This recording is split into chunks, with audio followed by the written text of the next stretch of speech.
Hi, this is a Value Updates YouTube channel. நம்ம value update channel வந்து எக்ஸ்க்ளூசிவாக legal education கொடுத்துட்ருக்கோம். அதாவது பார்த்தீங்க அப்படின்னா மக்களுக்கு சட்ட விழிப்புணர்வை வந்து ஏற்படுத்தி கொண்டிருக்கிறோம் நம்ம வேல்யூ அப்டேட் சேனல் மூலமாக. நம்ம சேனலை வந்து சப்ஸ்கிரைப் பண்ணுங்கள், மறந்துடாதீங்க பெல் பட்டனை ப்ரெஸ் பண்ணுறதுக்கு. அப்போ தான் வந்து உங்களுக்கு நம்ம போடுற வீடியோஸ் வந்து உடனே வந்து உங்களுக்கு தெரிய வரும், நீங்கள் சட்டம் வந்து தெரிந்து கொள்ளலாம். இன்றைக்கி நம்ம வந்து எவிக்ஷன் அப்படிங்கிற ஒரு இதை பார்க்க போகிறோம். இப்போ ப்ரொசீஜர், அதாவது வீட்டை காலி பண்ணுறதுக்கு உண்டான நடவடிக்கை. அதை பார்க்கறதுக்கு முன்னாடி வந்து என்ன ஒரு விஷயம் சொல்ல போகிறோம் அப்படின்னா, ஒரு வீடியோ போடுறோம் அப்படின்னா அந்த வீடியோ வந்து சட்டம் தெரிந்து கொள்ளணும்னா நீங்கள் முழுமையாக பாருங்கள். அப்போ தான் வந்து உங்களுக்கு அந்த சட்டம் வந்து முழுமையாக வந்து புரிதலுக்கு வரும் அப்படிங்கிறத வந்து நம்ம சொல்லிக்கிறோம். இன்றைக்கி வந்து eviction what on the grounds of eviction, என்ன காரணத்துக்காக என்ன சூழ்நிலையில் எதுக்கு வந்து எவிக்ஷன் போட முடியும். அதாவது வாடகைக்கு விடுபவர் வந்து லேண்ட்லார்ட் சொல்லுவாங்க, வாடகைக்கு இருப்பவர் வந்து டெனண்ட்டு. இப்போ வந்து ஒரு வீடை ஒருவர் வந்து வாடகை விட்டிருக்கிறார், ஒருவர் வந்து வாடகை இருக்கிறார் அப்படின்னு சொல்லிட்டு இருக்கும் பொழுது, அப்போ லேண்ட்லார்ட், அதாவது வாடகைக்கு விட்டவர் காலி பண்ணுங்க அப்படின்னு சொல்லுவார். ஆனால் வந்து காலி பண்ண வந்து மறுத்து விடுவார்கள். சிலர் காலி பண்ணி விடுவார்கள், சிலர் காலி பண்ண மறுப்பார்கள். மறுக்கும் சூழ்நிலையில் வந்து நீங்கள் அவரை வலுக்கட்டாயமாக அவரை வந்து காலி பண்ண முடியுமா அப்படின்னு நம்ம பார்க்கும்பொழுது, நீங்கள் வலுக்கட்டாயமாக அவரை வந்து காலி பண்ணுவதற்கு உங்களுக்கு உரிமை இல்லை அப்படிங்கிறது தான் வந்து உண்மை. அது ஒரு கிரிமினல் நடவடிக்கையாக மாறிவிடும்.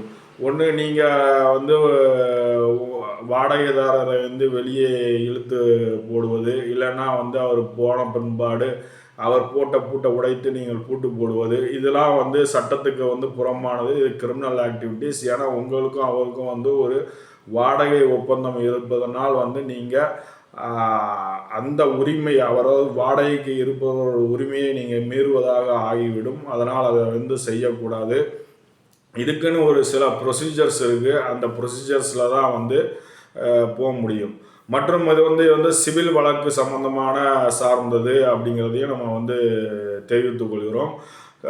இல்லைன்னா போலீஸ் ஸ்டேஷனில் கம்ப்ளைண்ட் கொடுத்து அவங்கள காலி பண்ணலாமா, போலீஸை வச்சு வந்து பேச்சுவார்த்தை நடத்தி காலி பண்ணலாமா அப்படின்னு சொல்லி பார்க்கும்பொழுது அதுவும் வந்து சட்டத்துக்கு புறம்பானது. சுப்ரீம் கோர்ட்லேயும் ஹைகோர்ட்லேயும் நிறைய தீர்ப்புகள் சொல்லியிருக்காங்க. சிவில் கேசஸில் போலீஸ் தலையிடக்கூடாது, போலீஸை வந்து நாடி யாரும் வந்து சிவில் கேஸில் போகக்கூடாது, ஒன்லி கிரிமினல் கேஸ் மட்டும்தான் போலீஸ் ஹேண்டில் பண்ணணும் அப்படின்னு சொல்லி ரொம்பவும் தீர்மானமாக வந்து சுப்ரீம் கோர்ட் வந்து சொல்லியிருக்கிறாங்க அப்படிங்கிறத நம்ம வந்து தெரியப்படுத்துகிறோம். இப்போ அப்படின்னா எப்படி வந்து காலி பண்ணணும், ஆனால் வந்து காலி பண்ண மாட்டேங்கிறாங்க. ஆனால் எப்படி காலி பண்ணுறது அப்படின்னு பார்க்கும்பொழுது அதற்குன்னு உரிய சட்டம் இருக்கிறது தமிழ்நாட்டில். அந்த சட்டத்தின் கீழ் வந்து ரெண்ட் கண்ட்ரோல் ஆக்ட்னு முன்னாடி சொன்னாங்க. இப்போ வந்து Tamil Nadu rules and regulation of the landlord and tenants அப்படின்னு சொல்லி ஆக்ட்னு சொல்லி மாறி இருக்கு.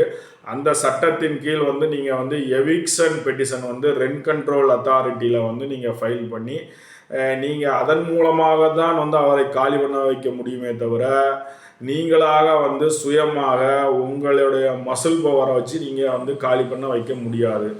சரி, சரி நம்ம வந்து நீதிமன்றம் சென்று அவரை வந்து காலி பண்ணலாம் அப்படிங்கிற ஒரு டிசிஷன் எடுத்தீங்கன்னா அதற்கும் சில கட்டுப்பாடுகள் இருக்குது. என்னென்ன காரணத்துக்காக காலி பண்ண வந்து சொல்ல முடியும் அப்படிங்கிறது, அந்த காரணம், அதாவது கிரவுண்ட் ஃபார் த எவிக்ஷன் அப்படிங்கிறத தான் நம்ம பார்க்க போகிறோம். நம்ம தமிழ்நாட்டில் வந்து பார்க்குறோம் நம்ம என்ன அப்படின்னு. இந்தியா பூராவுமே ஆல்மோஸ்ட் இந்த ப்ரொசீஜர் தான் கடைப்பிடிப்பாங்க.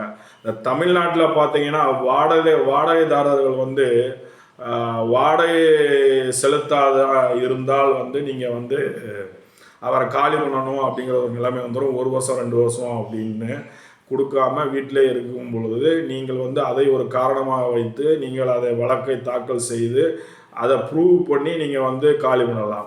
அடுத்து பார்த்தீங்கன்னா குத்தகை விதிமுறைகளை மீறுதல், அதாவது உங்கள் குத்தகை விதிமுறைகள் வந்து அக்ரிமெண்ட்டில் போட்டிருக்க விதிமுறைகளை மீறுகிறார்கள். முக்கியமாக வந்து சப்லெட்டிங் அல்லது அங்கீகரிக்கப்படாத பயன்பாடு போன்றவைகளை செய்வது. அதாவது சப்லெட்டிங் அப்படிங்கிறது வந்து உள்வாடகைக்கு விடுவது. மேலே கீழே எடுத்திருப்பாங்க, மேலே அவங்க வாடகை விட்டு வாங்கிட்டு இருப்பாங்க. அது சட்டத்துக்கு புறம்பானது. இல்லை முழுமையாகவே வந்து வேறு யாருக்காவது அதை வாடகைக்கு எடுத்து கூட வாடகைக்கு கொடுப்பாங்க. அதன் மூலமாக வந்து நீங்கள் அந்த கிரவுண்ட்ஸில் ஃபைல் பண்ணலாம். இன்னொன்று, அங்கீகரிக்கப்படாத பயன்பாடு அப்படிங்கும்போது நீங்கள் வந்து குடியிருப்புக்காக தான் எடுத்திருப்பீங்க. ஆனால் அதை வந்து கமர்ஷியல் பர்பஸாவோ குடோனாவோ பர்பஸுக்கு யூஸ் பண்ணால் வந்து அந்த காரணம் இருந்தாலும் அந்த காரணத்திற்காக வந்து நீங்கள் வந்து அதை அந்த கிரவுண்ட்ஸை பயன்படுத்தி நீங்கள் நீதிமன்றத்தில் தாக்கல் செய்து அந்த வாடகைதாரரை வெளியே நீதிமன்றம் உத்தரவு மூலமாக அனுப்பலாம். சொத்துக்களுக்கு வந்து சேதம், கடுமையான சேதங்களை விளைவிக்க அளவுக்கு செயல்படுவார்களே ஆனால் வாடகைதாரர்கள், அது அந்த காரணங்களிலும் நீங்கள் நீதிமன்றம் சென்று அவர்களை வந்து காலி பண்ண வைக்கலாம். அதாவது எவிக்ஷன் வந்து பண்ணலாம். கட்டமைப்பு மாற்றங்கள் பண்ண போகிறோம், நாங்கள் இடித்து கட்ட போகிறோம், அதனால் வந்து காலி பண்ண வேண்டும் அப்படின்னு சொல்லியும் நீங்கள் வந்து தாக்கல் பண்ணலாம். அப்புறம் தொல்லை ஏற்படுத்துதல், அதாவது லேண்ட்லார்டுக்கு, அதாவது வீட்டின் உரிமையாளருக்கு வந்து தொல்லை ஏற்படுத்துதல், மிகவும் வந்து அநாகரிகமாக செயல்களை செய்தல், இதன் மூலமாகவும் வந்து நீங்கள் இந்த கிரவுண்ட்ஸில் வந்து தாக்கல் பண்ணி காலி பண்ணலாம். இதெல்லாம் வந்து இது இருக்கும் பட்சத்தில் அடுத்து என்னன்னு பார்த்தீங்கன்னா, வீட்டு உரிமையாளர் தங்கள் சொந்த அல்லது குடும்ப உறுப்பினரின் வந்து பயன்பாட்டிற்காக உண்மையான தேவை மற்றும் தேவைக்காக அந்த வீடை வந்து பயன்படுத்த வேண்டும் அப்படிங்கும்போது, அதாவது ஒருத்தர் லேண்ட்லார்டு, அதாவது வீட்டின் சொந்தக்காரர் வாடகைக்கு விட்டிருக்கிறார், 2 வருடமாக வாடகைக்கு இருக்கிறார்கள் என்று வைத்துக்கொள்வோம். இப்போ வந்து அவர் பையன் வெளிநாட்டிலேருந்து இங்கே வர்றாரு அப்படிங்கும் பொழுது அந்த வீடு வந்து தேவைப்படுது அவருக்கு, அவர் சொந்த யூஸுக்கு அப்படிங்கிற பொழுது அதை வந்து ஒரு காரணியாக எடுத்துக்கொண்டு நீங்கள் நீதிமன்றத்துக்கு சென்று காலி பண்ணலாம். அதாவது அவர் காலி பண்ண மறுக்கும் பட்சத்தில் நீங்கள் வந்து நீதிமன்றம் செல்லலாம் அப்படிங்கிறத தான் நம்ம சொல்கிறோம். நீதிமன்றம் சென்று தான் காலி பண்ண வேண்டும் இல்லை, அவர் மறுத்து விட்டார்கள் என்றால் வந்து நீங்கள் வந்து செல்ல வேண்டும் அப்படிங்கிறது ஒரு முக்கியமான விஷயம். அதாவது பார்த்தீங்கன்னா, வெளியேற்ற உத்தரவை வந்து பெறுவதற்கு அறிவிப்பு அனுப்புவது வந்து வாடகை கட்டுப்பாட்டு நீதிமன்றத்தின் வழக்கு தாக்கல் செய்வதற்கு ஒரு அடித்தளமாக இருக்கும். அதாவது நோட்டீஸ் ஃபஸ்ட்டு வந்து அனுப்புவாங்க, அதுக்கப்புறம் தான் வந்து தாக்கல் பண்ண முடியும் அப்படிங்கிறது. அதாவது திருப்பியும் சொல்கிறோம், நம்ம வந்து விதிமுறைகள் என்ன, அதாவது மற்றும் நடத்தைகள் மீறல்கள் என்ன அப்படின்போது, வாடகையை செலுத்தாதது, குத்தகைதாரர் ஒப்பந்தத்தின்படி வாடகையை செலுத்த தவறிவிட்டார் என்றால் வந்து அது ஒரு கிரவுண்ட்ஸு. அங்கீகரிக்கப்படாத பயன்பாடு, குத்தகைதாரர் சொத்தை வந்து சட்டவிரோத ஒழுக்கக்கேடான அல்லது அங்கீகரிக்கப்படாத நோக்கங்களுக்காக பயன்படுத்துகிறது ஒன்று.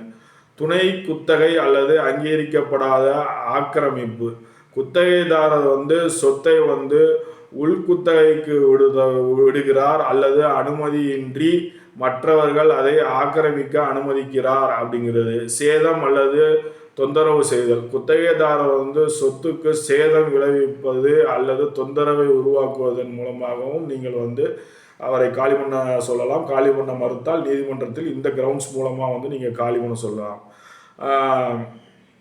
வீட்டு உரிமையாளரின் உண்மையான தேவை வந்து வீட்டு உரிமையாளர் வந்து அந்த இடத்தை தங்கள் சொந்த குடியிருப்பு அல்லது குடியிருப்பு பயன்பாட்டிற்காகவோ அல்லது ஒரு குடும்ப உறுப்பினருக்காகவோ கோருகிறார்கள் அப்படின்னாலும் வந்து நீங்கள் வந்து அதை நீதிமன்றத்தில் சொல்லி இது பண்ணலாம்.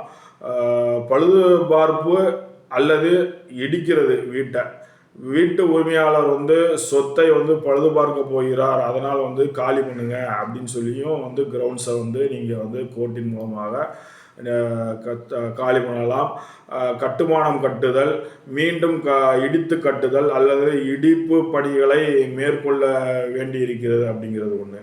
பயன்பாட்டின் மாற்றம், தகுதி வாய்ந்த அதிகார சபை நில பயன்பாட்டை மாற்றியுள்ளது, இதனால் வந்து வளாகத்தின் நோக்கத்தின் மாற்றம் தேவைப்படுகிறது அப்படிங்கிற ஒரு காரணம்.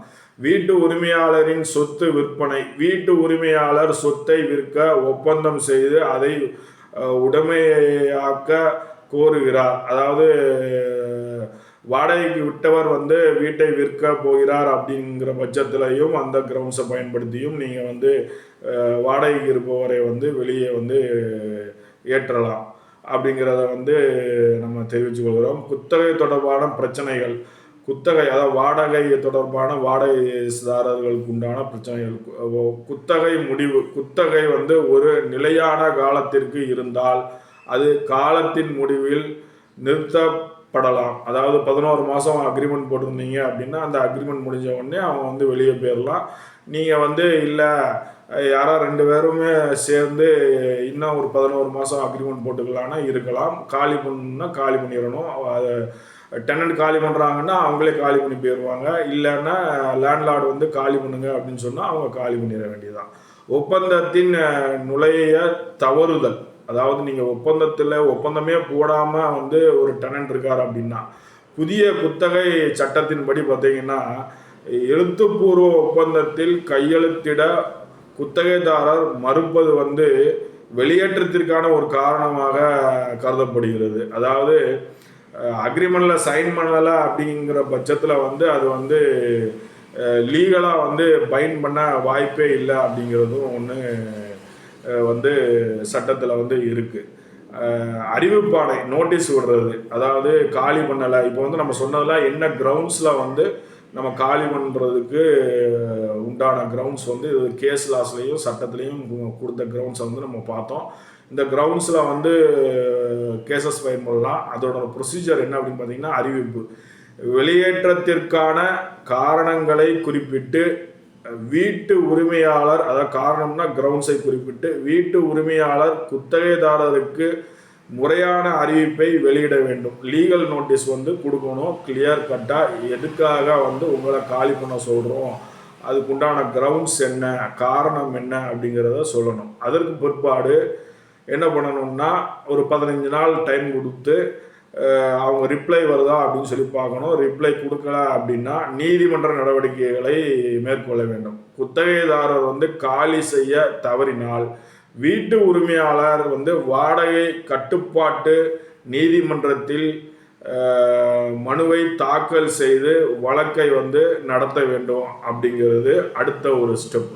அதுக்கு அடுத்தபடி ஆதாரங்களை தாக்கல் செய்ய, வெளியேற்றத்திற்கான காரணங்களை வந்து நம்ம சொல்லும் பொழுது அதற்குண்டான ஆதாரத்தை அதிகாரப்பூர்வமாக வீட்டு உரிமையாளர் வந்து உண்மையான ஆதாரங்களை வந்து நீதிமன்றத்தில் தாக்கல் செய்து அதற்கு பிற்பாடு வந்து அதை சம்பந்தமாக அந்த நீதிமன்றத்தில் அதை வைத்து வாதாடி அவர்களை வந்து, அதாவது யாருன்னா நம்ம டெனண்ட்டை வந்து வெளியேற்றுவதற்கு உத்தரவு வாங்கி உத்தரவு பிறப்பித்த பின்னர் தான் நீங்கள் வெளியேற்றுமே தவிர உங்கள் மசூல் பவரை வைத்து நீங்கள் வந்து அவர் காலி பண்ண மாட்டார் அப்படின்னு சொல்லிட்டாரு, வாடகை கொடுக்க ரெடியாக இருக்கிறேன் ஆனால் காலி பண்ண முடியாது அப்படின்ட்டாரு அப்படின்னு சொன்னார் அப்படின்னா நீங்கள் வந்து நீதிமன்றத்துக்கு தான் போகணும். மசூல் பவரையோ போலீஸையோ வச்சு நீங்கள் வந்து அவங்கள காலி பண்ணால் அது கிரிமினல் ஆக்டிவிட்டீஸ், அது கிரிமினல் கேஸை வந்து அட்ராக்ட் பண்ணும் அப்படிங்கிறத நம்ம தெரிவித்து கொள்கிறோம். நம்ம இப்போ என்ன பார்த்தோம் அப்படின்னா procedure for filing the eviction வந்து பார்த்தோம் ஷார்ட்டாக. அப்புறம் வந்து என்ன கிரவுண்ட்ஸில் வந்து ஃபைல் பண்ணலாம் எவிக்ஷன் பெட்டிஷன் அப்படிங்கிறதையும் பார்த்தோம். ரொம்ப யூஸ்ஃபுல்லாக இருக்கும்னு நினைக்கிறேன். மிக்க நன்றி, வணக்கம்.